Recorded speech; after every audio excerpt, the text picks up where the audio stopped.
കുലപതിയെ കേരളം നമിക്കുകയാണ്. എഴുത്ത് പുരസ്കാരത്തിന്റെ പ്രത്യേകം ഇവരെ സമർപ്പിക്കുന്നു.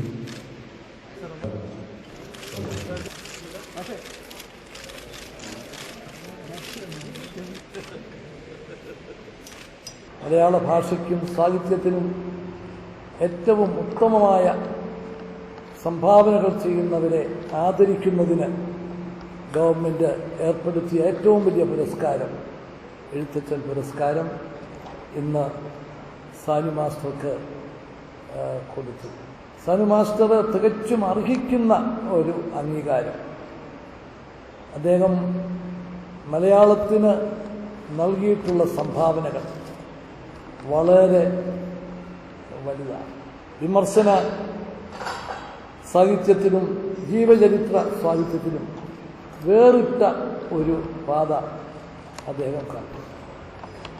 അദ്ദേഹത്തിൻ്റെ സംഭാവനകൾ എന്നുമെന്നും ഓർക്കപ്പെടും. അദ്ദേഹത്തിൻ്റെ പോലുള്ള നിരവധി പ്രതിഭകളുടെ സംഭാവനയാണ് മലയാളത്തിന് ഇന്ന് ലഭിച്ചിട്ടുള്ള അംഗീകാരം. ഏതൊരു മലയാളിക്കും എന്നും അഭിമാനിക്കാൻ സാധിക്കത്തക്ക വിധത്തിലുള്ള നേട്ടങ്ങളാണ് മലയാളത്തിനും മലയാള സാഹിത്യത്തിനും ലഭിച്ചിട്ടുള്ളത്. ശ്രേഷ്ഠ ഭാഷാ പദവി മലയാളത്തിന് ലഭിച്ചിട്ടുണ്ട്. ഇതുപോലുള്ള നിരവധി പ്രതിഭകൾ നൽകിയിട്ടുള്ള സംഭാവനയുടെ ആ അനുഭവമാണ് നമുക്ക് ഇന്ന് ലഭിച്ചിട്ടുള്ള ഈ സൗഭാഗ്യം. നമുക്ക് ഇത് കാത്തു സൂക്ഷിച്ച് തുടർന്ന് മുമ്പോട്ട് കൊണ്ടുപോകുന്നതിന് നമുക്ക് കൂട്ടായി പ്രവർത്തിക്കണം എന്ന് മാത്രം പറഞ്ഞുകൊണ്ട് സാനു മാസ്റ്റർക്ക് ഭാവി ജീവിതത്തിൽ അദ്ദേഹത്തിൽ നിന്ന് ഇനിയും മലയാളത്തിന് പല പ്രതീക്ഷകളുണ്ട്, കേരളത്തിന് പല പ്രതീക്ഷകളുണ്ട്. ആ പ്രതീക്ഷകൾ അദ്ദേഹത്തിന് നിറവേറ്റാൻ സാധിക്കട്ടെ എന്ന് ആശംസിച്ചുകൊണ്ട് പ്രാർത്ഥിച്ചുകൊണ്ട് എൻ്റെ വാക്കുകൾ അവസാനിപ്പിക്കുന്നു.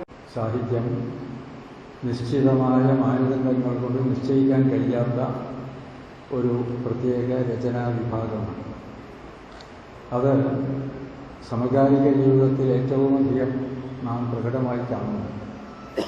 ഒരേ കവിയെക്കുറിച്ച്, ഒരേ സാഹിത്യകൃതിയെക്കുറിച്ച് വളരെ ആധികാരികമായി പറയാൻ അർഹതയുള്ളവർ വിരുദ്ധമായ അഭിപ്രായങ്ങൾ പ്രകടിപ്പിക്കുന്നത് നിങ്ങൾ കേട്ടുകയാണ്. ഒരു തലമുറ ആരാധിച്ച കവികൾ അടുത്ത തലമുറയിൽ വിസ്മരിക്കപ്പെടുന്നത് കാണാം.